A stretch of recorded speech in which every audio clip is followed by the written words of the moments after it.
Friends, అందరూ ఎలా ఉన్నారు? బాగున్నారా? ఒక చిన్ని ప్రేయర్తో ఈరోజు సెషన్ని స్టార్ట్ చేసుకుందామా? స్తోత్రం తండ్రి, స్తోత్రం యేసయ్యా, స్తుతి స్తోత్రం తండ్రి. ఈరోజు మేము నేర్చుకోబోయే లెసన్లో అంతట్లో కూడా తోడుగుండండి.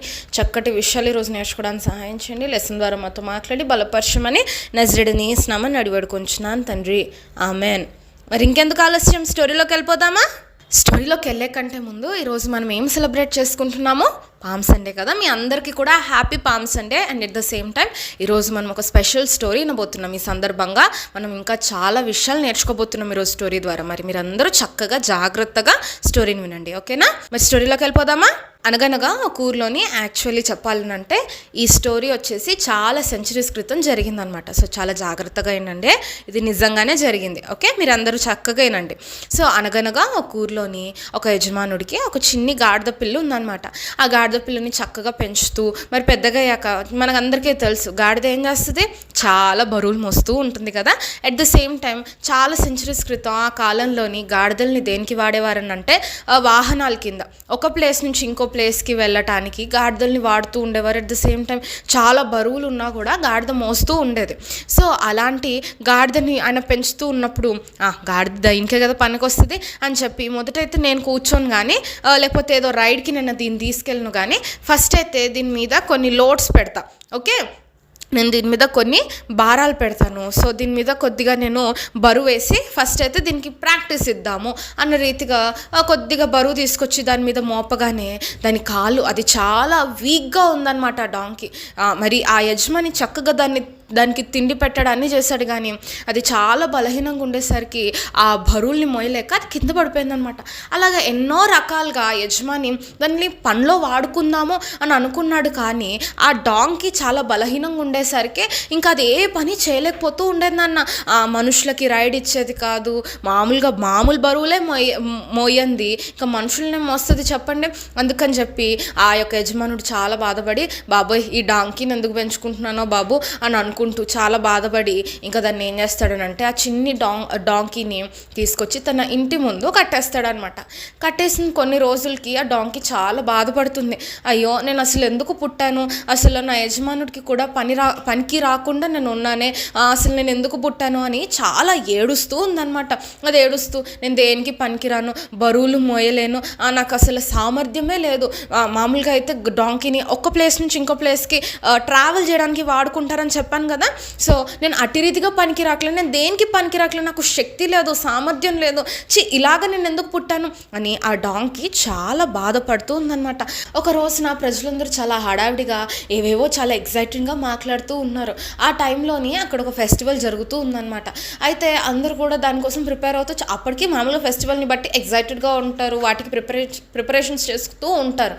కానీ ఇంకా వీళ్ళు ఇంత ఎగ్జైటెడ్ అయ్యి ఒకరికొకరు చెవులు ఏదో చెప్పుకొని అందరూ కూడా పరుగున ఎక్కడికో వెళ్ళిపోతున్నారు అని డాంకీ చాలా ఎగ్జైటెడ్గా చూస్తుంది. కానీ దీన్ని వాళ్ళ యజమాని ఎలా కట్టేసి ఉంచాడు, ఒక దానికి కట్టేసి ఉంచడంతో ఇది ఎక్కడికి కదలేదు కాదనమాట. సో ఇంకా అలాగా డల్గా కూర్చొని ఉంది. అట్లీస్ట్ స్వతంత్రం కూడా లేదు నాకు, వెళ్ళేమన్నా చూడడానికి అని బాధపడుతూ ఉన్నప్పుడు సడన్గా ఒక ఇద్దరు వ్యక్తులు, అందరూ ఈ విలేజ్ నుంచి బయటకు వెళ్తుంటే ఇద్దరు వ్యక్తులు మరి విలేజ్ లోపలికి నడుచుకుంటూ ఈ ఇంటి దగ్గరికే వస్తున్నారనమాట. ఇంటి దగ్గరకు వస్తున్నారు డాంకీ దగ్గరకు వచ్చారు. వాళ్ళకి అర్థం కాలే, బాబోయ్ ఈ ఇద్దరు మనుషులను ఏం చేస్తారు అని డాంకీకి భయం వేస్తుంది అనమాట. భయం వేస్తుందో వైపు, కానీ వీళ్ళు నా దగ్గరికి ఎందుకు వచ్చారు, మా యజమానే నన్ను ఈ పాటికి ఇన్ని రోజులైంది ఇప్పటిదాకా నన్ను పట్టించుకోలే, అలా కట్టిపడేసి ఉంచాడు నన్ను, వీళ్ళు వచ్చి నన్ను ఏదో చేద్దామని చూస్తున్నారేంటని అని భయపడుతూ ఉంది. దానికి భయం వేస్తూ ఉంది. కానీ సడన్గా వీళ్ళు ఏమన్నా నన్ను చంపేస్తారా, వీళ్ళు నాకేమన్నా హాని చేస్తారా అని ఆలోచిస్తూ ఉంటే వాళ్ళు సరాసరి వచ్చి దాన్ని ఆ యొక్క బంధకాల్ని, ఆ యొక్క త్రాళ్ళని విప్పుతున్నారనమాట. ఇదేంటి వీళ్ళ త్రాళ్ళని విప్పుతున్నారు అని అనేటప్పటికీ ఆ చుట్టుపక్కల ఉన్నవారు వాళ్ళ యజమాని వచ్చి, అయ్యా బాబు ఏం చేస్తున్నారు మీరు, ఆ డాంకీని ఎందుకు విప్పుతున్నారు అని అడిగారు అనమాట. అడగగానే అప్పుడు ఆ ఇద్దరు వ్యక్తులు అన్నారు, ఇది ప్రభువుకి కావాల్సిన డాంకీ, ఇది ప్రభుకి కావాల్సి ఉన్నది అని అన్నప్పుడు ఓకే తీసుకెళ్ళండి అని అక్కడ ఉన్న వాళ్ళు ఆ యజమాని వదిలేశాడనమాట. అలా వదిలేసినప్పుడు ఈ డాంకీని వాళ్ళు పట్టుకొని వెళ్తుంటే, అదేంటి వీళ్ళు ఇలా నన్ను తీసుకెళ్ళిపోతున్నారు, మా యజమాని కూడా ఒప్పుకుంటున్నాడు, ఏంటో అని చెప్పి అయితే వాళ్ళలాగా ఆ డాంకీని ఒక వ్యక్తి దగ్గరికి తీసుకొచ్చారనమాట. అలాగా ఊరి బయటకు తీసుకొచ్చి ఆ డాంకీని ఒక వ్యక్తి దగ్గర తీసుకొచ్చారు. ఆ వ్యక్తి ఎలా ఉన్నాడో తెలుసా, చాలా తెల్లటి బట్టలు వేసుకొని ఉన్నాడు, చాలా అందంగా ఉన్నాడు. ఆయన ఆయన్ని చూస్తే ఎంతో మనశ్శాంతి కలిగింది ఆ డాంకీకి. కానీ సడన్గా ఆ డాంకీని అలాగా ఆ వ్యక్తి దగ్గర తీసుకొచ్చాక ఇద్దరు వ్యక్తులు ఏం చేశారంటే వాళ్ళ బట్టల్ని ఆ డాంకీ మీద వేసారనమాట. వేసిన వెంటనే ఇదేంటి వీళ్ళు ఏం చేస్తున్నారు అంటే, ఈ వ్యక్తి నా మీద రైడ్ తీసుకుంటాడా, అమ్మో నేను సరిగ్గా ఎవరిని ఇప్పటిదాకా నడిపలే, నేను మామూలుగానే చాలా బలహీనంగా ఉంటా, ఇంట్లో పనులు కూడా చేయడానికి పనికిరాని దాన్ని నన్ను ఇప్పుడు ఏం చేస్తాడు, ఈ వ్యక్తి నా మీద కూర్చుంటే నేను నడిపేయగలనా అని ఒకవైపు భయం వేస్తూ, ఇగోండి నేను చాలా బలహీనమైన డాంకీని, చాలా చిన్న డాంకీని, నేను చేయలేను, మీరు ఇప్పుడు నా మీద రైడ్ తీసుకోబోతున్నారేమో కానీ నేను నడపలేను అని అంటే, లేదు లేదు నేను నీకు శక్తిని ఇస్తాను, నువ్వు నన్ను చక్కగా నడపాలి, నువ్వు భయపడకే, నేను నీకు తోడుగా ఉంటా, నేను నీకు పవర్ ఇస్తాను అంటే, పవరా శక్తి, నేను చాలా బలహీనంగా ఉన్నా కదా, నేను చాలా చిన్ని డాంకీని కదా, నన్ను ఎలాగ వాడుకుంటారండి మీరు అని చెప్పి ఆ డాంకీ అక్కడున్న ఆ వ్యక్తిని చూసి, మరి వాళ్ళిద్దరూ అక్కడ యజమాని దగ్గర ఏమన్నారు, ప్రభుకి నేను ఇది చేయలేనయ్యా, ప్లీజ్ అయ్యా అర్థం చేసుకోండి, నేను చాలా వీక్గా ఉన్నాను అని చెప్పి దాని బాధలన్నీ ఎక్స్ప్లెయిన్ చేస్తుంటే ఆ వ్యక్తి అన్నాడు, నువ్వు భయపడకు, నేను నీకు శక్తిని ఇస్తాను అని చెప్పి దాని మీద అలాగ ముట్టుకొని దాన్ని ఎక్కి కూర్చున్నప్పుడు ఆ డాంకీకి తెలియని శక్తి తెలిసింది. నాన్న అప్పటిదాకా అది చాలా బలహీనంగా ఉంది, అప్పటిదాకా నేను ఏం చేయాలని అనుకుంది, సడన్గా ఆ వ్యక్తి కూర్చున్న వెంటనే ఏదో తెలియని శక్తి తనలో వచ్చింది. అప్పటిదాకా వీక్గా ఉండే తన కాళ్ళు కూడా ఏమవ్వట్లే, చక్కగా అది నడిపగలుగుతుంది. అలాగ వాళ్ళు ఒక టౌన్ దగ్గరికి మరి ఆ డాంకీని అంటే వాళ్ళు రైడ్కి వెళ్ళారనమాట ఒక టౌన్ దాకా. మరి అలాగా వాళ్ళు నడుచుకుంటూ వెళ్తున్నప్పుడు, రైడ్ చేసుకుంటూ వెళ్తున్నప్పుడు ఆ డాంకీకి ఆశ్చర్యం వస్తుంది, ఈ ప్రభువుని చూస్తే ఎంత అందంగా ఉన్నాడు, ఎంత కనికరంగా, ఎంత నెమ్మదిగా మాట్లాడుతున్నాడు, నిజంగా నా మాటలంటే ఎంతో శాంతిగా ఉంది, ఎట్ ద సేమ్ టైం నేను చేయలేను అని అనుకున్నా, నేను పనికి రాదు అని నా యజమానుడే చెప్పాడు, కానీ ఈ ప్రభువు ఏంటి, ఈ వ్యక్తి ఏంటి, నేను నీకు శక్తినిస్తా, నువ్వు చేయగలవని నన్ను బలపరుస్తాడు అని అనుకునే లోపు ఆ యొక్క టౌన్ ఎంట్రన్స్ దగ్గర, మీ అందరికీ ఈ పాటికి అర్థమై ఉంటుంది నేను దేని గురించి చెప్తున్నాను, ఆ యొక్క పట్టణం ఏంటిది చెప్పండి, యెరూషలేము ఎంట్రన్స్ దగ్గర మరి యేసుప్రభు వారు వస్తున్నప్పుడు అందరూ ఏం చేశారు, చాలా బిగ్గరగా దేవుని స్తుతిస్తూ హోసన్నా హోసన్నా, దేవుడికి మహిమ కలుగును గాక, దావీదు మహారాజుకి మహిమ కలుగును గాక అని చెప్పి అందరు కేకలు వేస్తూ ఏం చేశారు, వాళ్ళ బట్టల్ని ఖర్జూరపు మట్టల్ని అంతా వేశారు కదా. ఈ డాంకీ చూస్తుంది, ఇప్పటిదాకా అసలు నాకు ఎక్కడికి కూడా ఎవరు నన్ను ఇష్టపడేవారు కాదు,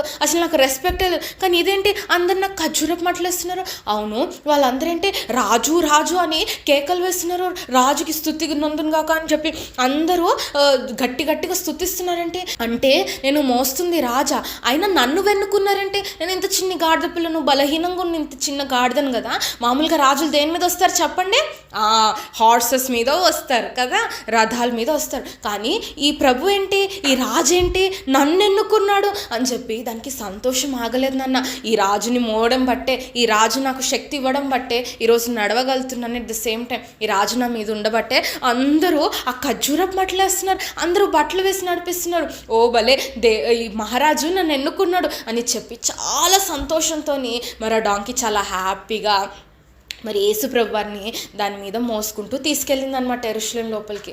నిజమే కదా నాన్న, దేవుడు మామూలుగా రాజులు ఎలాగొస్తారు, హార్సెస్ మీద వస్తారు.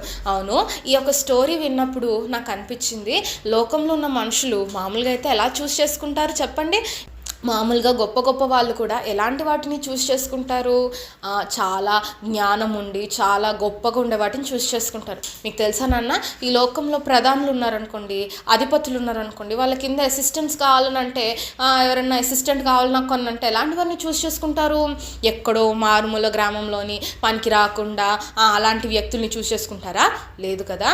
నా యొక్క పనులన్నీ కూడా వాళ్ళు చక్కగా నా షెడ్యూల్స్, నా ఏవైతే ప్లాన్స్ ఉంటాయో, నాకు ఏవైతే మీటింగ్స్ ఉంటాయో వాటన్నిటిని షెడ్యూల్ చేసి వాటన్నిటిని చూసుకోగలిగే జ్ఞానం వాళ్ళకి ఉండాలి, ఎట్ ద సేమ్ టైం వాళ్ళకి మంచి చదువు ఉండాలి, బాగా శక్తి ఉండాలి, బాగా జ్ఞానం ఉండాలి అని చెప్పి అలాంటి వ్యక్తుల్ని చూస్ చేసుకుంటారు. అంటే బాగా జ్ఞానం ఉన్నవారిని, బాగా బలం ఉన్నవారిని చూస్ చేసుకుంటారు.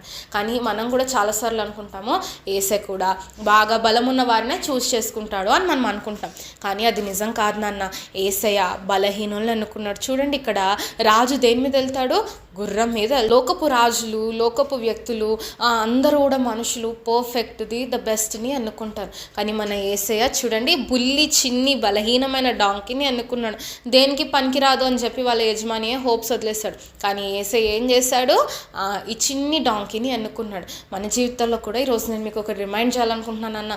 మేబీ నేను పనికిరాను, నేను వేస్ట్, అందరు నన్ను వెలివేస్తున్నారు, నాకు ఏమీ సామర్థ్యం లేదని మీరు బాధపడుతున్నారేమో. అలానే యేసయ్య కూడా అలానే చూస్తాడని మీరు అనుకుంటున్నారేమో.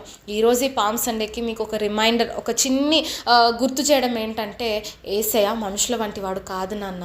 ఆయన గొప్పవాడు, ఆయన రాజులకు రాజు, చాలా మహోన్నతమైన దేవుడు. కానీ ఎంత గొప్ప దేవుడైనా కానీ ఈరోజు వాక్యం తెలియజేస్తుంది, దేవుడంట ఇరిగి నలిగిన వారి దగ్గర, తగ్గింపబడ్డ వారి దగ్గరికి చాలా సమీపంగా ఉంటాడంట. చూడండి, ఒక చాలా గొప్ప రాజుకి మనం వెళ్ళి కలవాలి, అపాయింట్మెంట్ తీసుకోవాలంటే ఏం కావాలి? మనకు కూడా చాలా ఫేమస్ అయి ఉండాలి, చాలా డబ్బు ఉండాలి, మనం కూడా రాజు అలాంటి పొజిషన్లు ఉంటే మనం కలవడానికి ఒప్పందం లేకపోతే ఓకే అని అంటారు రాజు కదా.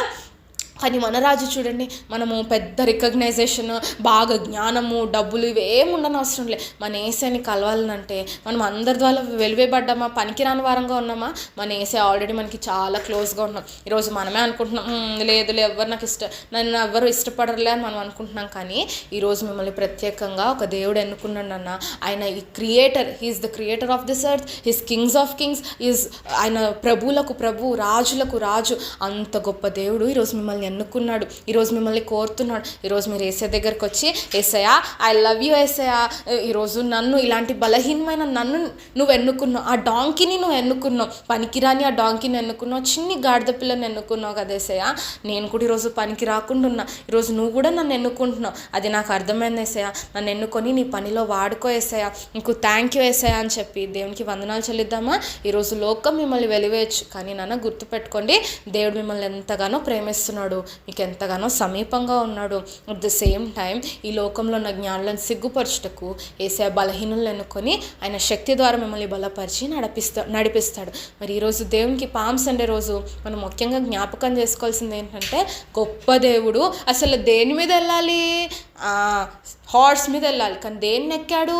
డాంకీని ఎక్కాడు. ఎందుకంటే ఆయన మనల్ని ఎంతగానో ప్రేమిస్తున్నాడు. కాబట్టి ఈరోజు దేవుడికి మనం థ్యాంక్ యూ చెప్పుకుందాం. యేసయ్య నన్ను ఎన్నుకున్నందుకు నీకు వందనాలు. ఇక మరి ఎంతో గొప్ప గొప్ప వారిని నువ్వు వెనుకొచ్చు, ఎందుకంటే నువ్వు అంత గొప్ప దేవుడు. కానీ ఏమీ పనికి రాకుండా, అసలు ఏ అర్హత లేని నన్ను ఎన్నుకున్నావు యేసయ్య, అందుని బట్టి నీకు వందనాలు అని చెప్పి దేవుని స్తుతిస్తూ దేవునికి థ్యాంక్స్ గివింగ్ చేద్దామా? అందరు కళ్ళు మూసుకోండి. స్తోత్రం తండ్రి, స్తోత్రం యేసయ్య, దేవా నీకు వందనాలు. నిజమే తండ్రి, మేము ఏ పనికి రాని వారమైనప్పటికీ ఆ బుల్లి డాంకీని ఎన్నుకున్నావయ్యా. అసలు నువ్వు గొప్ప దేవుడవు, రాజులకు రాజు, ప్రభులకు ప్రభు, అంత గొప్ప దేవుడు. ఈరోజు మమ్మల్ని ఎన్నుకోవడం ఏంటి తండ్రి? ఆ డాంకీని ఎన్నుకోవడం ఏంటయ్యా? నిజంగా నువ్వు చాలా గొప్ప దేవుడు, మమ్మల్ని ఎంతగానో ప్రేమిస్తున్నావు, అందుని బట్టి నీకు వందనాలు చెల్లిస్తున్నాం. ఈరోజు మేము నేర్చుకున్న లెసన్ని బట్టి నీకు వందనాలు చెల్లిస్తున్నాం తండ్రి. మరి ఈరోజు స్టోరీ ద్వారా మాతో మాట్లాడినందుకు నీకు వందనాలు. చక్కటి విషయాలు మేము నేర్చుకున్నందుకు నీకు వందనాలయ్యా. ఇవి మా హృదయంలో భద్రపరచుకోవడానికి నువ్వు సహాయం చేయండి అయ్యా. అలానే మరి కూడి వచ్చిన ప్రతి బిడ్డను ప్రత్యేకంగా ఆశీర్వదించి దీవించమని నజరుడిని యేసునామమున అడిగి వేడుకొంచున్నాను తండ్రి, ఆమెన్. మరి మేము రివర్స్ నేర్చుకుందామా? సియోను నివాసులారా బహుగా సంతోషించుడి, యెరూషలేము నివాసులారా ఉల్లాసముగా ఉండుడి. నీ రాజు నీతిపరుడును రక్షణ గలవాడును దీనుడునై గాడిదను గాడిద పిల్లను ఎక్కి నీ యొద్దకు వచ్చుచున్నాడు.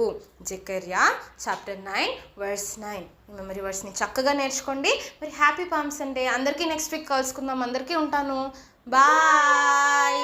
గాడిదనేనయ్యా, చిన్న గాడిదనేనయ్యా, యేసురాజు సవారి చేసే గాడిదనేనయ్యా, చిన్న గాడిదనేనయ్యా, గాడిదనేనయ్యా, చిన్న గాడిదనేనయ్యా, యేసురాజు సవారి చేసే గాడిదనేనయ్యా, చిన్న గాడిదనేనయ్యా.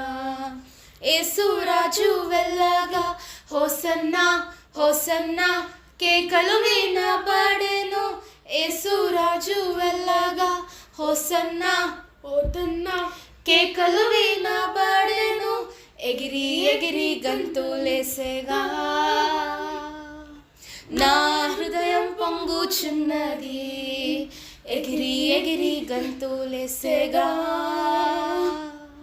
నా హృదయం పొంగుచున్నది గాడిదనేనయ్యా చిన్న గాడిదనేనయ్యా యేసురాజు సవారి చేసే గాడిదనేనయ్యా చిన్న గాడిదనేనయ్యా హ్యాపీ పామ్